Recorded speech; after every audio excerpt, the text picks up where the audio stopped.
Alors, bonjour, bon après-midi, bienvenue, merci d'être là. J'aimerais tout de suite vous dire, quand je donne des conférences, moi, ce qui m'intéresse beaucoup plus, c'est la partie questions et la partie intervention. C'est toujours très nourrissant pour un chercheur d'avoir les réactions des gens et les questions. Alors, j'essaierai de me faire assez brève en termes de présentation, puisque cette partie interaction, pour moi, elle est très, très importante. Alors, comme le disait Dr Davignon, moi, je m'intéresse à la question de l'agisme. On va définir, même si on le fait quand même depuis plusieurs années, on commence à réfléchir à cette question de l'agisme qui est quand même un phénomène un peu paradoxal dans nos sociétés. Mais c'est toujours bon de revenir à des définitions. Qu'est-ce qu'on entend précisément par l'agisme? Je travaille sur cette question-là depuis environ une dizaine d'années et au fur et à mesure de mes réflexions et des collectes de données qu'on a fait, on s'est rendu compte, mes collègues de l'école de psychologie, de sciences économiques également, département de communication, mes collègues de l'Observatoire vieillissement et société, qu'on a bien documenté le phénomène de l'agisme. On sait que l'agisme existe. On sait que beaucoup d'aînés perçoivent être la cible d'agisme, hein, qui, on peut le définir tout de suite, c'est des stéréotypes simplement sur la base de l'âge, qui conduisent à l'exclusion, et ça peut être simplement une exclusion sur le plan psychologique, et même une exclusion carrément sur le plan physique, d'une personne sur la simple logique que cette personne appartient à la catégorie sociale, parce que on est dans la construction sociale ici, la catégorie sociale des aînés. Donc, c'est la même logique, finalement, qui s'opère que dans les autres cas de grands ismes qui noircissent nos sociétés, hein, le racisme et le sexisme, à la très grande différence, et là, c'est bien documenté aussi, qu'autant on se préoccupe de mettre en place des politiques de tolérance zéro pour la question du racisme et du sexisme, on est beaucoup plus laxiste pour l'agiste. On pense que ça a peu d'incidence. D'ailleurs, une petite anecdote par rapport à l'ouvrage qu'on a préparé, que j'ai dirigé sur l'agisme. J'ai sollicité la participation de plusieurs personnes qui travaillent sur la question du vieillissement. Monsieur Doucet en est un exemple ici. Mais pour certains chercheurs, quand je les ai sollicités pour participer à la rédaction de cet ouvrage sur l'agisme, certains m'ont dit, écoutez, pour moi, c'est pas... Est-ce que ça existe, l'agisme? Est-ce qu'il faut vraiment s'en préoccuper? À ce jour, je pense qu'on peut vraiment confirmer que l'agisme est un phénomène, effectivement, qui existe, bien documenté et confirmé dans la perception des gens, qu'on peut, si on veut, qu'on peut nommer des seniors, des personnes âgées, des travailleurs seniors également. Cela dit, à partir de cette confirmation-là, la grande question qui reste, c'est l'agisme existe, mais quelles sont ses sources? D'où ça vient, l'agisme? Qu'est-ce qui pourrait constituer des espèces de courroies de transmission qui renforcent, qui donnent plus de vie au processus d'agisme? Et surtout, quelles sont les conséquences de l'agisme? Alors, comme je suis professeur au département de communication, je me suis posé la question, est-ce qu'il y aurait des éléments dans le discours public qu'on entretient sur la grande question du vieillir dans nos sociétés qui pourraient être des sources d'agisme et qui ont des ramifications qui se répercutent sur la façon dont on interagit au quotidien, dans l'interpersonnel, avec les aînés. Alors, qu'est-ce que le discours public sur le vieillir, à votre avis? Est-il plus positif que négatif? Et quand je parle de discours public, je m'intéresse particulièrement au niveau médiatique du discours. Qu'est-ce que les médias nous servent comme discours par rapport au vieillir dans nos sociétés? On nous parle plus souvent qu'autrement d'éléments forcément négatifs. Hein, le vieillir dans nos sociétés, ça représente, dans le discours médiatique surtout, un fardeau économique. Ça représente des caisses de retraite qui sont en train de se vider. Ça représente des coûts faramineux au niveau du système de soins de santé, notamment. Alors, la plupart des chercheurs s'entendent pour dire que le discours public sur l'âge est plus négatif que positif. Alors, je me suis posé la question, dans quelle mesure est-ce que le discours public pourrait trouver une ramification au niveau de la communication interpersonnelle avec les aînés? Parce qu'on vit, on évolue dans ce discours public-là. Alors, on n'est pas imperméable à ce qu'on entend, ce qu'on voit, ce qu'on nous présente comme image du vieillir dans la publicité, dans la télévision, dans l'ensemble du discours médiatique. Alors, je me suis dit, allons voir dans quelle mesure il y a peut-être une répercussion au niveau de la communication interpersonnelle entre, par exemple, moi et Docteur Davignon, si je peux me permettre de vous catégoriser dans la catégorie des aînés. Est-ce que si moi, je suis perméable au discours public médiatique négatif sur la base de l'âge, est-ce que je vais refléter quelque part ce discours dans ma façon d'interagir avec un aîné? Et si oui, comment ça se traduit? Comment ma communication avec un aîné peut-elle finalement être une courroie de transmission de l'âgisme? Alors, il y a plusieurs années, on a vérifié ça auprès des travailleurs seniors. Il y a peut-être des gens qui étaient présents dans les conférences précédentes que j'ai données. Pendant 4-5 ans, on a vérifié dans quelle mesure le travailleur senior perçoit de l'agisme dans son milieu de travail. C'est-à-dire qu'on communique avec lui de manière agiste. Et qu'est-ce que ça a comme incidence? Et je vais vous partager les résultats de ces études-là. Dans un deuxième temps, et c'est l'étude qu'on a menée l'année dernière, on s'est posé la question, mais est-ce que la communication, dans un contexte de soins à la personne aînée, peut-elle aussi être porteuse d'agisme? Et qu'est-ce que ça a comme incidence en termes de santé psychologique de l'aîné? Et là, on parle d'aînés en centre d'hébergement, particulièrement en centre d'hébergement de soins de longue durée. Et c'est important de se poser la question dans ce contexte-là. Parce que la personne aînée, fragilisée, qui est dans un centre d'hébergement de soins de longue durée, son réseau social est souvent assez réduit. C'est la famille, quand elle est encore là, ce sont quelques amis quand ils sont encore là, mais la ligne de feu véritable au niveau du réseau social des personnes âgées en centre d'hébergement de soins de longue durée, qui la représente? Ce sont les soignants. Les soignants deviennent bien souvent les confidents de la personne aînée. Alors la communication, son niveau de qualité devient extrêmement important au niveau de la santé psychologique de la personne âgée.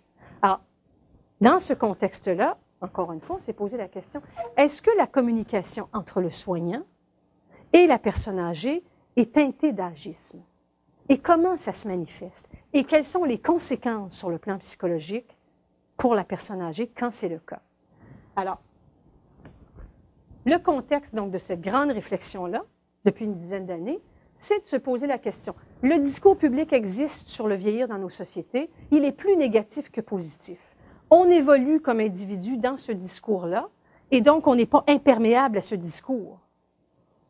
Il est plausible de penser qu'on est influencé par ce discours négatif sur l'âge et qu'on transpose les marqueurs agistes du discours public dans notre communication interpersonnelle avec les aînés. Parce que c'est bien documenté, la communication interpersonnelle, elle peut être soit un facteur clé de bien-être psychologique, mais quand elle est teintée de stéréotypes, elle peut être aussi une source potentielle de grand malaise psychologique. Et pour nourrir un peu cette réflexion-là, je me suis inspirée des travaux de Giles. Howard Giles est un monsieur qui a dit, quand on rencontre une personne, la première chose qu'on fait comme être humain, je rencontre monsieur.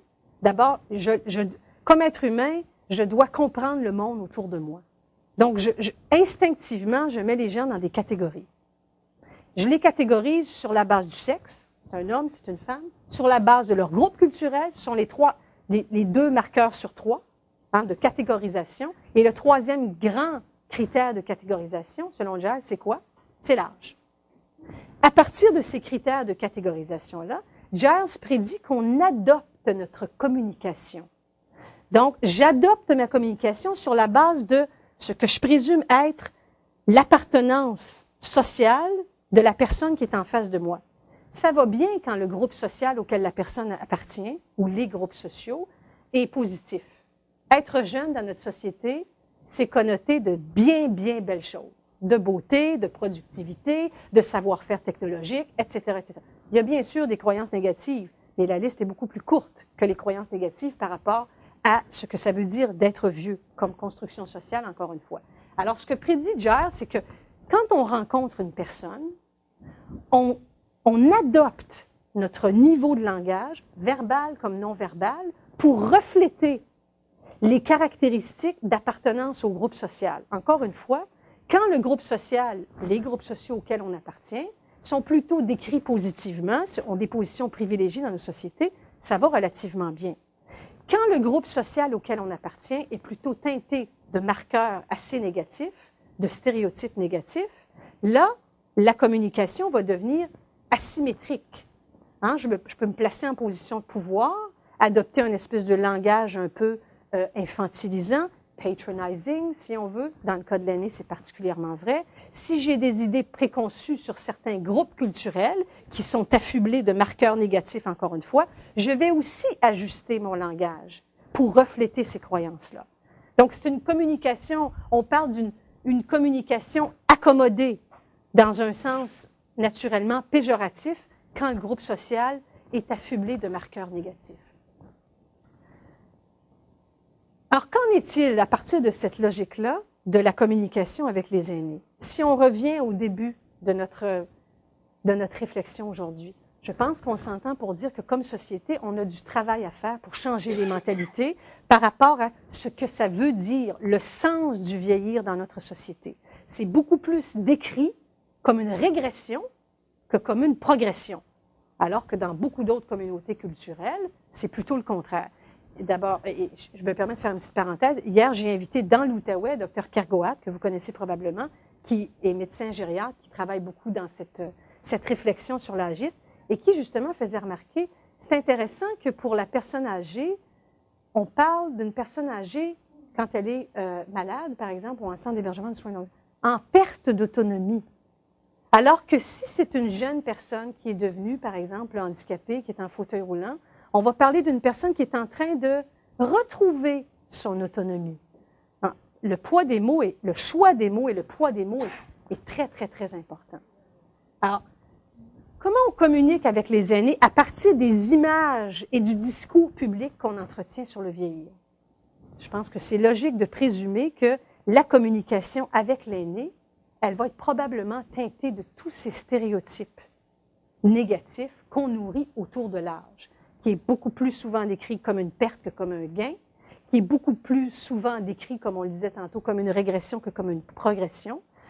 Non pas comme une voie de développement, mais plus une voie où on est en train de perdre. D'ailleurs, c'est intéressant. Moi qui ai fait mon doctorat à l'École de psychologie à l'Université d'Ottawa, il n'y a personne de l'Université d'Ottawa. Alors, je peux le dire, il y a des cours de psychologie du développement de l'enfant, psychologie du développement de l'adulte, psychologie du développement de l'adolescent, mais aucune psychologie du développement de la personne âgée. Il existe un cours en psychologie du développement. Mais encore une fois, le choix des mots, la façon d'entrevoir le vieillissement est très révélatrice. Donc, s'appuyant sur ce discours public, on a fait l'hypothèse que, et Giles l'a vérifié, on a essayé de le revérifier dans un contexte canadien, puis ce sont des études américaines, que parce que les aînés appartiennent à un groupe social qui est, dans le grand discours, décrit plutôt négativement, le langage va être accommodé de la façon suivante.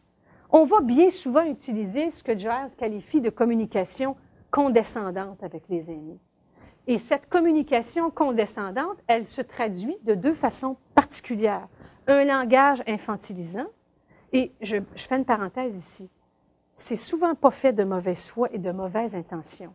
C'est souvent de l'ordre du subconscient.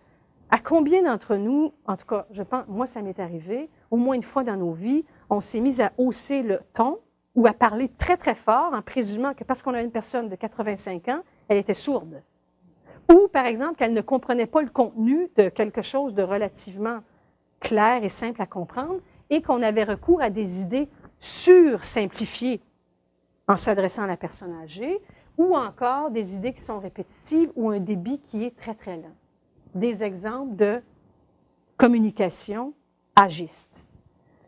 Un langage contrôlant, ce serait la deuxième façon de communiquer de manière agiste, encore une fois, en reflétant le grand discours public sur le vieillir, sur l'âge, un langage contrôlant, des interruptions qui sont fréquentes, un ton autoritaire ou encore une espèce d'indifférence. Hein. On a déjà souvent vu ça. Moi, je l'ai expérimenté avec le médecin de ma mère, où ma mère est là, tout à fait consciente, avec toute sa tête, et prête à expliquer et à prendre position. Et le médecin me parle et parle d'elle à la troisième personne. Donc, l'indifférence qui traduit, encore une fois, cette forme de communication agiste. Donc, à partir des études de Giles,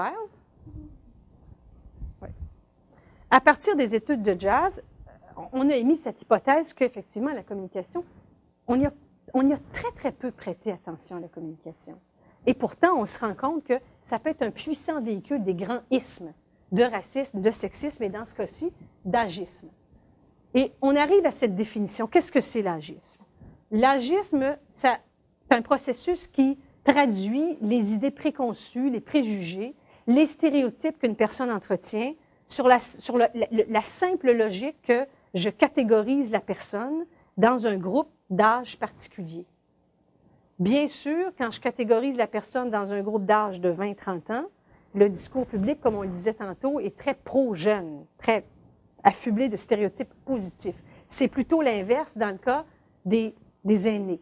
Donc, stéréotypes sur la base de l'âge, mais qui conduit aussi à adopter des comportements.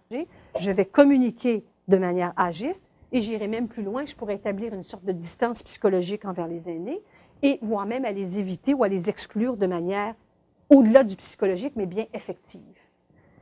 Ce qui est intéressant, comme on le disait en début de conférence, c'est que, à la différence du racisme et du sexisme, l'agisme se traduit bien souvent dans des formes très nuancées, des zones grises, implicites. C'est pas très apparent. Alors que dans le cas du sexisme et du racisme, l'agisme se traduit bien souvent dans des formes très nuancées, des zones grises, implicites. C'est pas très apparent. Alors que dans le cas du sexisme et du racisme, il existe malheureusement des groupes haineux contre certains groupes culturels. On n'a qu'à regarder certains sites sur l'Internet. Il existe des groupes haineux contre les femmes, mais il n'y a pas vraiment, heureusement, de groupes haineux contre les aînés. Mais en même temps, ça a un effet pervers. Parce qu'il n'y a pas véritablement de groupe haineux, il n'y a pas non plus de mécanisme mis en place pour la tolérance zéro contre l'agisme. Donc, quelque part, on dénonce peu l'agisme. On le laisse fonctionner, on le laisse se ramifier dans sa forme très implicite, dans sa forme très sournoise. Et c'est probablement le plus grand danger de l'agisme. Il n'est pas dénoncé parce qu'on ne croit pas à son potentiel aussi négatif que dans le cas du racisme et du sexisme. Alors, à partir de toute cette réflexion-là, on a voulu, en fait, on aurait pu se dire, on est complètement, on fabule et on est en train de réfléchir comme chercheur et peut-être que dans la réalité, c'est pas ça du tout qui se passe.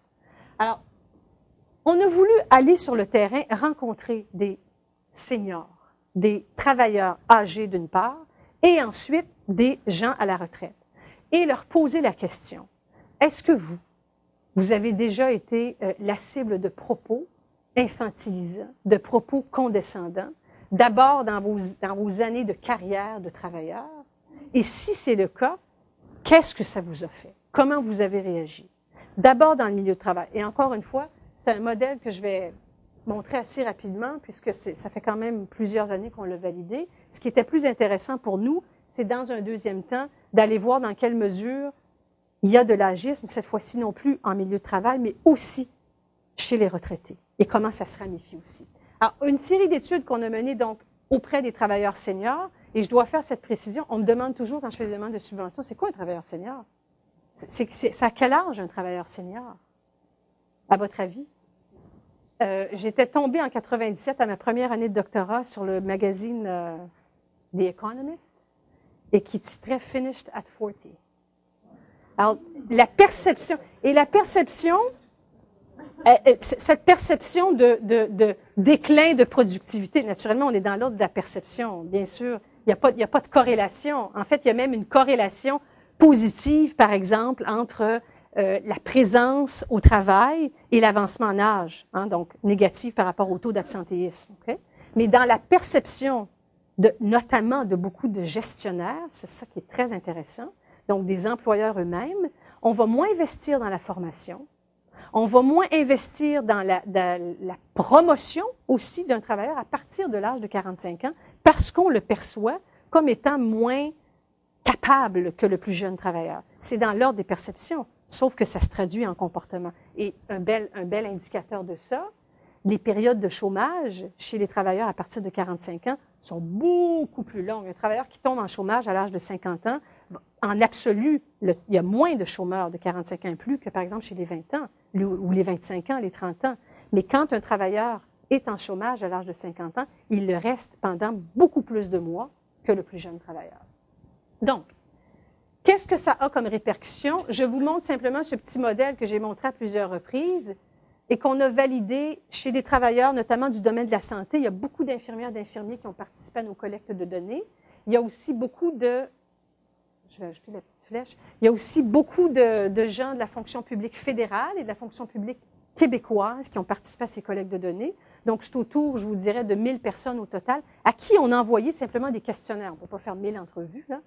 Et à ces gens-là, on posait d'abord des questions sur leur perception d'agisme, et particulièrement dans le contexte de la communication avec leurs collègues, plus jeunes, plus vieux, les gestionnaires, les superviseurs. Est-ce que parfois, on vous parle comme si, par exemple, vous étiez moins compétent que le plus jeune travailleur? Est-ce que on vous donne l'impression qu'il est temps de prendre la retraite? Est-ce que vous avez l'impression que, par exemple, les promotions, pour vous, ne sont plus une possibilité en raison de votre âge? Bien sûr, on est dans l'ordre des perceptions. On n'a pas vérifié, encore une fois, les marqueurs absolus d'agisme. Mais les perceptions, quand même, sont puissantes, puisque les travailleurs qui nous ont dit oui, j'ai l'impression que mes jeunes collègues, même les collègues de mon âge et mon superviseur, pensent que je suis moins productif, plus absent, moins flexible, incapable d'utiliser les nouvelles technologies. Quand j'ai cette perception-là, ça génère chez moi forcément beaucoup d'insatisfaction, beaucoup de mécontentement. Si le modèle, ou en fait les résultats qu'on a obtenus s'arrêtaient ici, on dirait, bon, il est insatisfait, ça va. Mais l'insatisfaction conduit à ce qu'on appelle un désengagement psychologique, lequel conduit ensuite à un désengagement effectif et à une baisse d'estime de soi. Le désengagement psychologique, c'est quelque chose de graduel, mais de virtuel surtout. C'est, par exemple, quand même aller travailler tous les jours, mais s'investir le moins possible. Dire, moi, je vais faire le minimum, c'est pas... Et l'autre, le supplémentaire, ce n'est pas dans mes tâches, ça ne m'intéresse plus. Donc, je me protège de l'agisme et de l'insatisfaction que ça génère en me retirant psychologiquement, virtuellement de mon milieu de travail. C'est un mécanisme de protection ou un mécanisme de défense que le travailleur met en place. Et c'est vrai surtout pour les travailleurs qui sont très identifiés à leur travail. N'oubliez pas que nous, il y avait beaucoup d'infirmiers et d'infirmières, et les infirmiers et les infirmières sont très engagés. Il y a un rapport presque amoureux avec leur travail, malgré des conditions difficiles. Elles aiment, elles s'identifient et ils s'identifient à leur travail. Alors, quand ils sont mécontents en raison de perceptions d'agisme à travers la communication, se désengager psychologiquement, même si c'est un mécanisme de défense, ça fait mal. Ça génère chez eux une baisse d'estime de soi. Et ensuite, le désengagement psychologique, quand on posait la question aux travailleurs, bon, est-ce que, par exemple, vous, les évaluations de rendement de vos superviseurs, pour vous, c'est pas important parce que c'est des gens qui n'ont pas la compétence de le faire. C'est un mécanisme de défense. Quand on leur posait la question, est-ce que, en plus, vous avez l'intention de prendre votre retraite? Ces gens-là avaient tendance à nous dire oui et se préparaient à sortir de leur milieu de travail. Bien sûr, on pourrait dire, bien, à 50, 55 ans, on commence à réfléchir à la retraite et c'est normal de le faire. Sauf que la séquence ici qui apparaît n'est pas dans la normalité des choses. Le travailleur quitte son milieu de travail dans un contexte négatif, s'apprête à partir de son milieu de travail, non pas parce qu'il le souhaite, mais en réaction à une menace à son identité, en réaction à des menaces de stéréotypes. Et plus intéressant encore, on a remarqué que ces expériences négatives de fin de carrière, le travail et la retraite, là, c'est pas en rupture, il y a une continuité. Et ce qu'on a vécu au travail, surtout les dernières années de fin de carrière, se répercute sur la satisfaction de vie à la retraite. Donc, les travailleurs qui nous ont dit, ben, mes dernières années de travail, j'ai perçu être la cible d'agisme. Je sentais qu'on m'incitait à quitter simplement sur la base de mon âge, sur une espèce de présomption que j'étais moins compétent, moins productif, etc., et qu'on me le communiquait. J'ai quitté très insatisfait. Mon estime de moi-même en a été amoindrie. Et ça a eu des répercussions, même une fois à la retraite. Et ça, c'est intéressant. Parce que ça montre que les répercussions ne s'arrêtent pas en milieu. Qu'est-ce que ça veut dire, ça? Ça veut dire que ces gens-là ne reviendront pas en milieu de travail pour transférer leurs connaissances. Et on parle d'infirmiers et d'infirmières. On a un sérieux problème en termes de main-d'œuvre dans le domaine de la santé. Alors, ces gens-là qui ont quitté dans ce contexte de perception d'agisme, bien sûr, quand on leur demandait si on vous ouvrait la porte à un retour éventuel, c'était carrément non. La blessure est restée et on ne retourne pas transférer ses connaissances. Okay? À partir de ces constats, donc ça c'est, je vous dirais, entre 2002 et 2008 qu'on a travaillé sur les seniors, les travailleurs seniors, nous sommes posé la même question. Dans quelle mesure la communication peut-elle être teintée d'agisme, mais cette fois-ci dans un contexte de soins, non plus avec des travailleurs, mais avec des aînés qui sont à la retraite, mais des aînés en plus qui sont fragilisés, des aînés qui sont vulnérables. Pourquoi, encore une fois, c'est important de se poser la question? Parce que, on le disait en début de conférence, la communication dans ce contexte de vulnérabilité-là devient extrêmement importante. C'est un facteur important de santé psychologique pour la personne âgée. Et le soignant est quelque part sur la ligne de feu pour, je dirais, niveler, soit vers le haut, vers le bas, la qualité de la communication. Donc, on s'est posé la question, est-ce qu'il y a des marqueurs agistes dans la communication entre le soignant et la personne âgée en centre d'hébergement de soins de longue durée? Si oui, comment ça se traduit? Et est-ce que les soignants eux-mêmes en sont conscients? J'aurais bien aimé qu'il y ait des soignants aujourd'hui parce que le but de l'étude n'était certainement pas de bouc émissariser les soignants, mais simplement de faire une prise de conscience qu'il se peut que dans le langage qu'on utilise avec les personnes âgées qu'on soigne, sans même s'en rendre compte, on utilise un langage condescendant, on utilise un langage infantilisant, on utilise un langage qui est contrôlant et que ça puisse avoir une incidence négative. Donc, c'était la deuxième grande étape qu'on a entrepris avec l'Observatoire Vieillissement et Société, d'aller voir et évaluer la communication comme courroie potentielle d'agisme et de voir ses incidences pour la personne âgée, vulnérable, fragilisée, donc celle qui est en centre d'hébergement. Et je vous avoue que ça a été fascinant pour nous de mener cette étude-là, parce que, d'une part, c'est difficile de faire des collectes de données dans ces milieux-là, mais une fois qu'on nous a ouvert la porte, ça a été, Fouad Medouar est ici pour en témoigner, ça a été fascinant. Les personnes âgées, en fait, nous ont accueillis. Juste l'accueil qu'on a reçu des personnes âgées nous indiquait combien ces gens-là ont besoin justement de se faire entendre et ont besoin de parler. On avait prévu dans la demande d'éthique à cette recherche-là, faire des entrevues de 30 minutes, pas une n'a duré moins d'1 heure. Et c'est parce que nous devions dire, on doit malheureusement cesser l'entrevue. Parce que juste le fait de faire une entrevue, écouter quelqu'un, c'est lui accorder une reconnaissance sociale. C'est lui accorder une certaine dignité, si on veut. Et c'était manifeste dans les entrevues qu'on a menées. Donc, ces entrevues, c'est une petite étude, hein, c'est très exploratoire. Donc, bien sûr, les conclusions qu'on tire aujourd'hui, on ne parle pas du tout de lien de cause à effet, mais ça nous donne des pistes. Et cette étude, on va la répliquer dans des centres d'hébergement où il y aura plus de personnes âgées, davantage aussi de personnel soignant pour augmenter sa validité. Mais quand même, ces 25 entrevues semi-dirigées qui ont duré 1 heure, c'est quand même du matériel intéressant au niveau de la réflexion sur la communication agiste. On les a menées donc auprès d'aînés, mais aussi auprès de soignants. Pour nous, c'était très important d'avoir le point de vue des soignants et aussi le point de vue des aînés. D'abord pour voir est-ce qu'il y a une convergence. Est-ce que les deux reconnaissent que peut-être leur communication est agiste ou c'est juste un et l'autre ne le reconnaît pas, et qu'est-ce que ça a comme incidence? Alors, je vous présente donc du côté des personnes âgées, ce qu'on leur demandait, parce qu'on a fonctionné bien sûr par entrevue en face à face avec chacun des participants, c'est d'évaluer un peu la qualité de la communication avec le soignant. Et le soignant, ici, on l'a défini dans son sens le plus large possible, parce qu'il y a quelques infirmiers qui ont participé, mais les 95% de notre échantillon de soignants était constitué de préposés aux bénéficiaires. Et enfin, pour nous, c'était un mal pour un bien, en fait, parce que les préposés aux bénéficiaires, ce sont les personnes qui probablement connaissent le mieux la personne âgée. C'est pas l'infirmier, c'est pas le médecin, certainement pas le médecin, parce que les visites sont plus rares, le temps est très restreint, alors que souvent le préposé, la préposée aux bénéficiaires connaît beaucoup de choses de l'histoire de vie de cette personne-là, connaît son quotidien, sa famille, ses enfants, etc. Donc, on posait simplement la question à la personne âgée, en la mettant en contexte.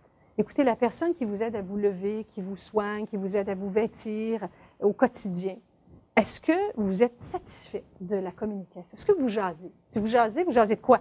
Est-ce qu'il y a des sujets qui vous rendent inconfortable? Est-ce qu'il y a des sujets qui ne vous plaisent pas du tout? Quels sont vos sujets préférés? Est-ce qu'il y a des choses qui vous dérangent, etc.? Alors, d'évaluer la qualité de la communication. Le temps, d'abord, avez-vous le temps de communiquer? Vous vous doutez bien de la réponse. Et des soignants, et des personnes âgées. Mais la très grande majorité nous ont dit, niet pour le temps. Et pas de temps, quand on a 10 minutes, c'est pas une communication. On parle pas de rencontre, on parle pas d'interaction. On parle de tâches à effectuer. Okay? Est-ce que la personne âgée, dans la communication, elle reconnaît des marqueurs agistes? On lui a demandé, est-ce que vous avez l'impression parfois comme on vous parle comme on parlerait à un enfant? Directement. Est-ce que parfois on utilise un ton autoritaire avec vous?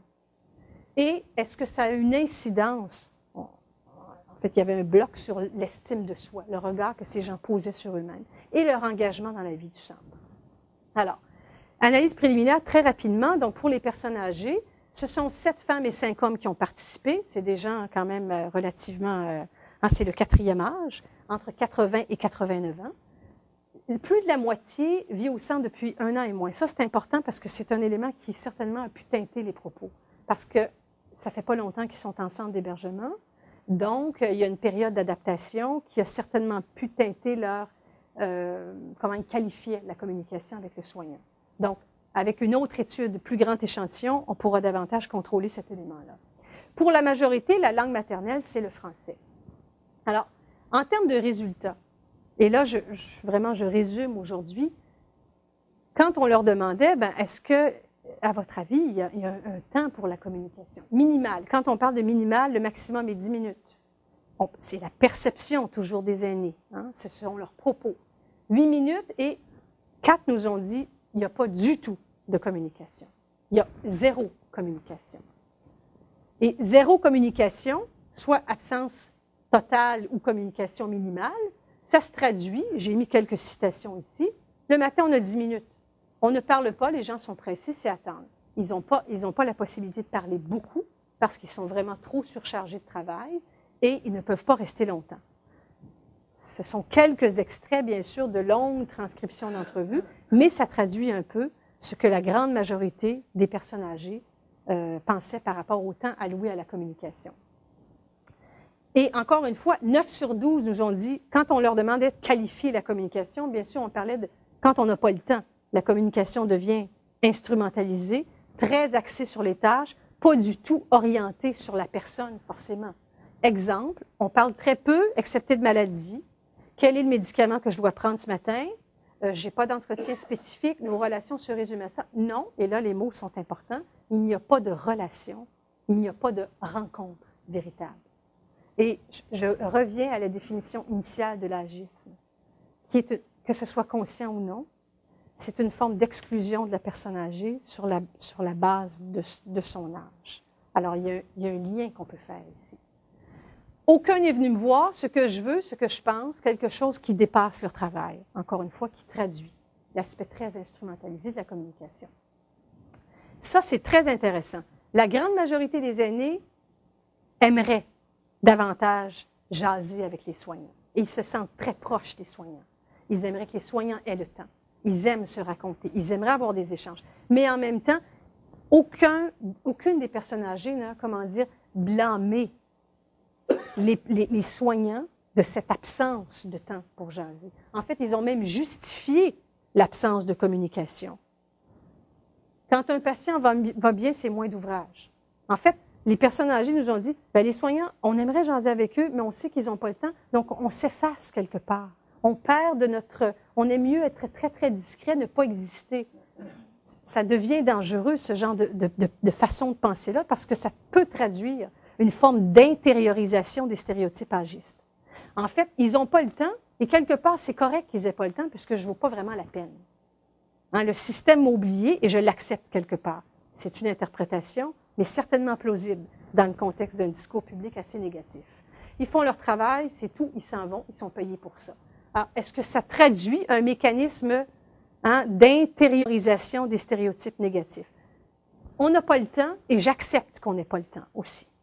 Et je ne demanderai pas davantage. Je m'efface. Hein, je m'efface derrière ce système. Quand on leur a demandé, est-ce que vous avez été témoin ou vous avez déjà été la cible de gestes, de langage infantilisant, d'accommodation exagérée dans le langage, je vous laisse lire simplement ce propos d'une dame qui traduit à peu près la pensée de la majorité des répondants.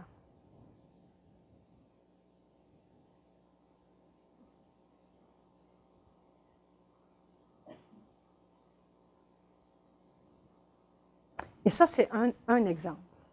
Un exemple des 12 personnes qui... Encore une fois, personne n'a parlé d'agisme, personne n'a utilisé le mot infantilisation. Mais le fait, par exemple, de ne pas avoir le choix, le fait d'aller trop rapidement, le fait de hausser le ton légèrement, le fait d'utiliser et je sais que certains d'entre vous allaient heurter, mais beaucoup de personnes âgées sont heurtées par ça, de dire à la personne âgée, mon petit monsieur, ma petite madame, ma petite chouette, mon petit cactus. Bien sûr, de la part du soignant, beaucoup nous ont dit, mais moi, je fais ça comme si c'était ma mère. Bien sûr, c'est possible que l'intention soit tout à fait louable. Le problème, c'est de ne pas avoir demandé à la personne âgée si elle est confortable ou il est confortable avec ça, si ça ne heurte pas sa dignité. Alors, donc il y a une perception d'agisme implicite qui semble se traduire à travers ces entrevues-là, à travers 3 grands actes. Ils n'ont pas l'impression d'être écoutés suffisamment, d'être reconnus comme personne et de se voir accorder du temps. Du côté, en termes de répercussions, parce qu'il y avait une partie du questionnaire ou de l'entrevue où on demandait, mis à part cette communication agiste, s'appuyant sur le modèle qu'on avait validé avec les travailleurs, que la perception d'agisme avait une incidence négative sur l'estime de soi, on s'est posé la question. Est-ce que la communication agiste entre soignants et personnes âgées pourrait aussi heurter l'estime de soi des aînés? Alors, ce qui est intéressant, c'est que pour la très grande majorité, ces gens-là entretenaient une très grande fierté par rapport à leur vie passée. Hein, j'ai élevé des enfants, j'ai travaillé 30 ans chez Bell Canada, c'est des exemples qui me reviennent. J'ai fait des choses, j'ai occupé des postes. Alors, le sentiment d'accomplissement par rapport à la vie passée, il est là. Mais par rapport à la vie actuelle, toutes les personnes âgées nous ont dit, je ne sais pas ce que je fais ici. J'attends de mourir, je me sens pas utile, je ne me sens pas fière de ce que je suis à l'heure actuelle. Bien sûr, on ne peut pas encore une fois présumer d'une relation de cause à effet entre la perception de communication agiste et l'estime de soi. On a un trop petit échantillon. Mais c'est une piste qu'on devrait explorer. Est-ce que c'est parce qu'ils perçoivent de l'agisme que justement leur estime de soi en est amoindrie?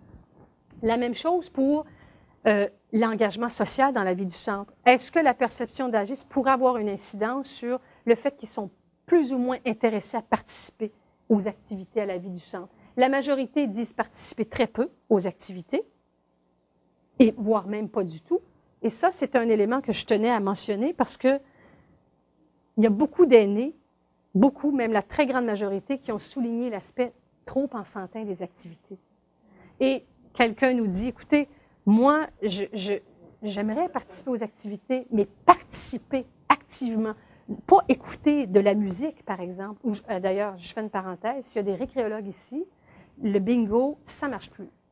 Alors, toutes les personnes âgées nous ont dit, moi, là, cette activité qui est surutilisée dans les centres de soins de longue durée, c'est une activité qui ne m'intéresse pas.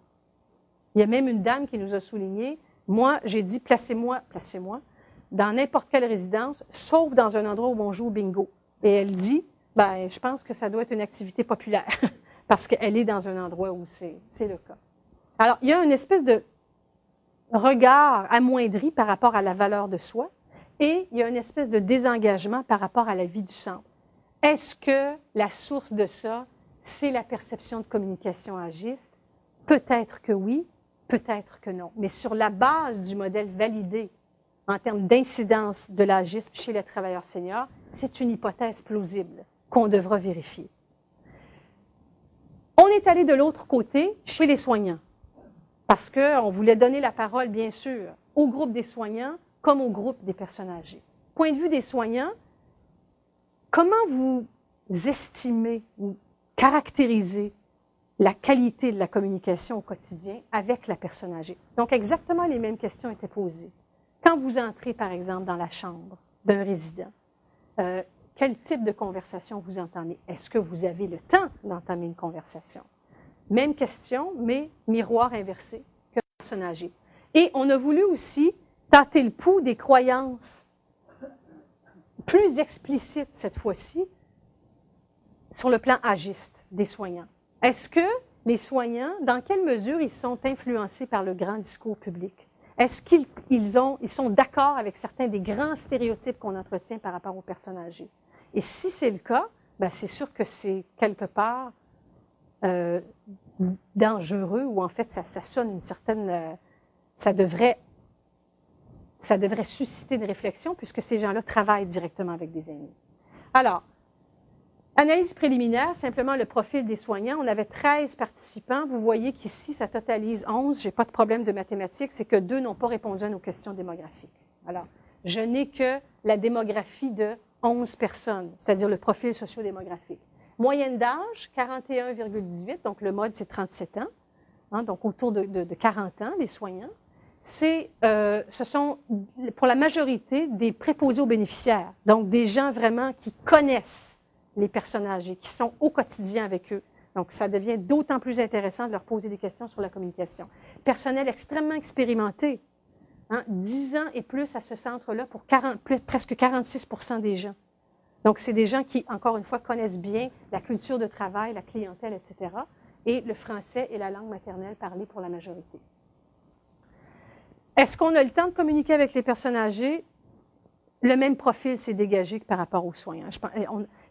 Il n'y a pas rien de nouveau qu'on apprend aujourd'hui, mais on confirme, en tout cas d'un point de vue empirique et des deux côtés, que la communication, elle est complètement, c'est une dimension qui est oubliée, qui n'existe pas et qui devrait être là dans le contexte de soignants-soignés. 9 nous ont parlé de communication minimale et quand on leur posait la question, avez-vous quand même la possibilité ou avez-vous au moins l'impression d'être à l'écoute de la personne âgée? Pour la majorité, on nous a dit oui, c'est-à-dire malgré que je n'ai pas le temps, j'ai un temps très structuré pour m'occuper de chaque personne, je fais l'effort d'essayer d'être à l'écoute de la personne âgée.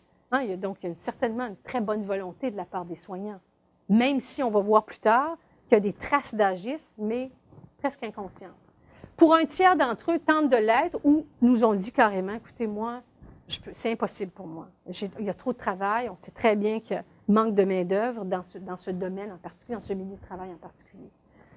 Certains soignants, environ un tiers, et ça c'est quand même de bonnes nouvelles, c'est certainement pas la majorité, mais certains soignants nous ont dit, encore une fois, c'est vraiment un mot couvert, avoir recours à un langage infantilisant. Mais ce qui est intéressant, c'est ce qui est entre parenthèses. Encore une fois, d'utiliser des petits mots, mon petit monsieur, ma petite madame, etc. Pour le soignant, bien souvent, ce n'est pas vu comme une forme d'agisme. Et ce n'est pas interprété de cette façon-là. Alors, pour eux, c'est beaucoup plus des gestes d'affection. Le problème, encore une fois, c'est est-ce que la personne âgée perçoit aussi ce langage-là comme un geste d'affection ou c'est perçu autrement par la personne âgée? Et ça semble être le cas. Et je vous donne des exemples. Mon petit monsieur, ma petite madame, ma cocotte, ma chouette, c'est un peu comme nos bébés. Voyez-vous, encore une fois, le discours public sur le vieillissement, c'est quoi? Perte d'autonomie, dépendance, des gens qu'on devra soigner, des gens qu'on devra, je déteste l'expression, prendre en charge, comme on prend en charge un petit bébé. Alors, encore une fois, on est dans le domaine peut-être de l'inconscient, mais on doit réfléchir à ce genre de choses-là, par de la formation, par de la sensibilisation, entre autres. Alors, ça, c'est un élément très intéressant. Ces mots, certains, en tout cas, nous ont dit, j'ai vu ça de mes collègues, mais moi, je ne le fais pas. Et je juge que c'est blessant ou c'est dénigrant de la part de mes collègues, mais pour moi, c'est un signe de tendresse. Hein, il y a comme une espèce de... La responsabilité, ce sont mes collègues qui l'apportent. Mais quand même, c'est réconfortant parce que c'est déjà un mécanisme de sensibilisation qui commence à être ou de conscientisation qui commence à... La responsabilité, ce sont mes collègues qui l'apportent. Mais quand même, c'est réconfortant parce que c'est déjà un mécanisme de sensibilisation qui commence à être, ou de conscientisation qui commence à s'amorcer. Alors, on leur a demandé aussi aux soignants, pas pour les personnes âgées, mais vraiment de répondre à une échelle quantifiée par rapport à leur attitude sur le vieillir. Et là, cette échelle, c'était une échelle validée, utilisée pour mesurer les stéréotypes âgistes, où on leur demandait, par exemple, est-ce que vous êtes d'accord avec le fait que les personnes âgées devraient vivre dans des environnements ailleurs que les autres groupes d'âge? Est-ce que vous êtes d'accord que les personnes âgées parlent toujours de leur passé? Est-ce que vous êtes d'accord que les personnes âgées sont avares, etc.? Donc, chaque énoncé traduit de gros stéréotypes explicites. Forcément, on s'attendait, surtout de la part de soignants qui travaillent avec des personnes âgées, que la moyenne soit très basse sur cette échelle-là, que l'agisme explicite n'existe pratiquement pas. Et ça a été un peu les résultats qu'on a obtenus. Donc, la mesure qu'on a utilisée, c'est l'échelle Fabroni Scale of Ageism. Alors, 14 questions qu'on posait qui mesurent la composante cognitive et affective de l'agisme explicite, vraiment des gros stéréotypes. Parce que là, ça aurait été très inquiétant que des soignants adhèrent à des croyances très négatives sur l'âge.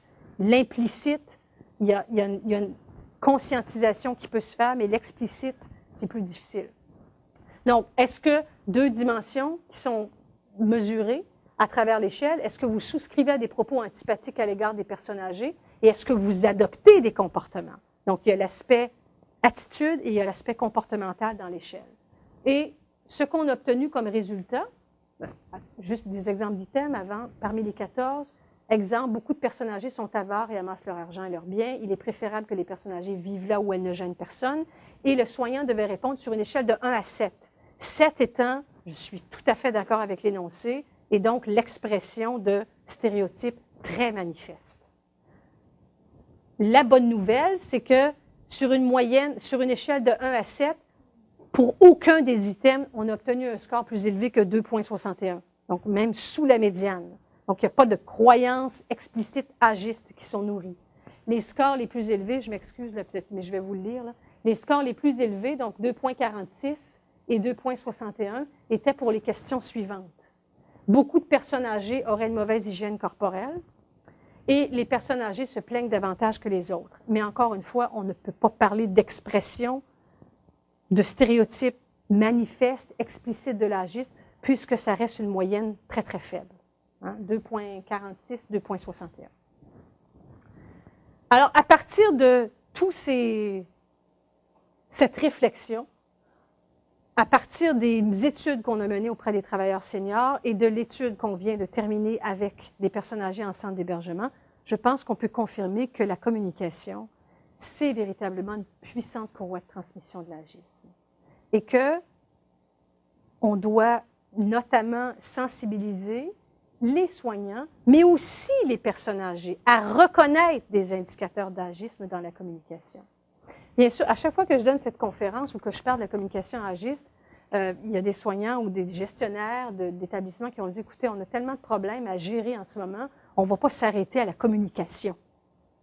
Sauf que la communication, quand elle n'est pas saine, symétrique et réciproque, ça a une incidence négative sur la santé psychologique de la personne âgée.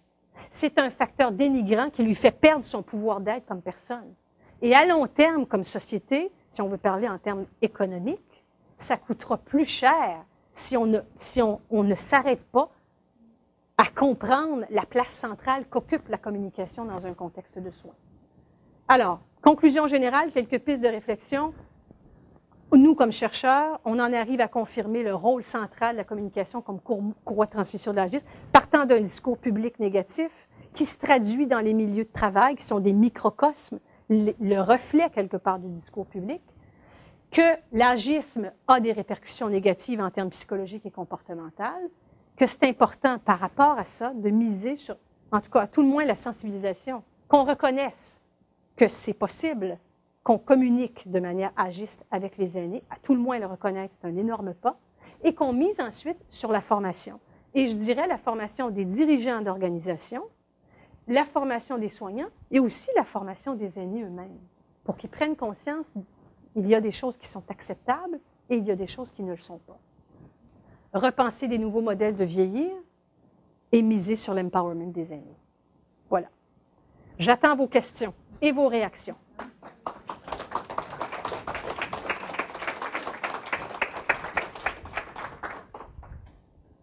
Je pense que c'est vraiment plausible de penser qu'il y a plusieurs facteurs qui jouent, notamment la façon dans quelle famille, dans quelle valeur on grandit, comment on est éduqué. Comme chercheurs, nous, on a ciblé le discours public. Alors, ça reste une variable peut-être de plus à inclure dans un modèle. Ouais.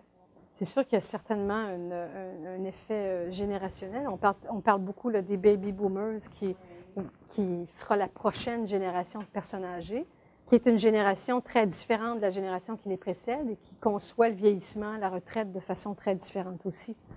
Alors, simplement pour dire que, bon, aujourd'hui, on a parlé d'agisme dans le contexte du milieu de travail pour les travailleurs seniors et aussi dans le contexte de soins de santé, mais bien sûr, ça se manifeste dans toutes sortes d'autres milieux, toutes sortes d'autres secteurs. Première chose, moi, je suis vraiment, dans ma réflexion, je pense qu'il faudrait vraiment mettre en place des politiques de tolérance zéro contre l'agisme. On le fait pour le racisme, on le fait pour le sexisme. Il faut qu'il y ait des mesures légales et une volonté politique pour mettre fin à ça. Ça passe aussi par l'éducation. La troisième chose, par contre, que je voulais mentionner, et là, je ne veux pas repartir la réflexion, mais c'est que l'agisme, c'est pas nourri juste par les jeunes. Il y a des personnes âgées qui sont agistes à l'égard d'autres personnes âgées. Alors ça, c'est très, très, très important. Beaucoup de jeunes ont vraiment une perception très positive de la valeur ajoutée d'un aîné dans une société et parfois des aînés eux-mêmes ont une certaine distance psychologique d'autres groupes d'aînés. Par exemple, une personne de 65 ans, à côté d'une personne de 65 ans, va dire « Ah, il y a moi et il y a elle. Je n'appartiens pas au groupe de 75 ans. Je ne veux pas faire partie de la catégorie des aînés. » Madame, dans le fond. Ben, et ça revient un peu à un élément sur une des diapositives, l'effet de, et je m'excuse, je cherche la traduction en français, la prophétie autoréalisatrice. Est-ce qu'on peut aussi blâmer dans le contexte social, le discours autour du... Est-ce qu'on peut blâmer les gens d'avoir peur de vieillir et de ne pas vouloir vieillir? Et c'est... Oui, et donc, à un moment donné, on intériorise ces fausses croyances-là, et à n'importe quel âge. Moi, j'enseigne à des jeunes de 20 ans qui me disent qu'à 40 ans, on est fini. Non, parce que eux aussi évoluent dans un discours social très négatif. Alors, ils se disent, je ne veux pas vieillir. Donc, sans même le vouloir, on finit par nourrir ce... Hein, c'est l'effet pervers, on se désengage, on baisse les bras devant les stéréotypes, et en baissant les bras, on les confirme, les stéréotypes. Hein, c'est l'effet, par exemple, l'effet pervers de nous, les petites filles, ma génération, on me disait qu'on n'était pas bonne en mathématiques. J'ai fini par le croire, je ne suis pas allée en sciences pures. Et en n'allant pas en sciences pures, j'ai confirmé les stéréotypes des filles faibles en maths. Et en intériorisant les stéréotypes sur la base de l'âge, on leur donne plus de force. Merci beaucoup. Merci de votre présence. Merci. Merci.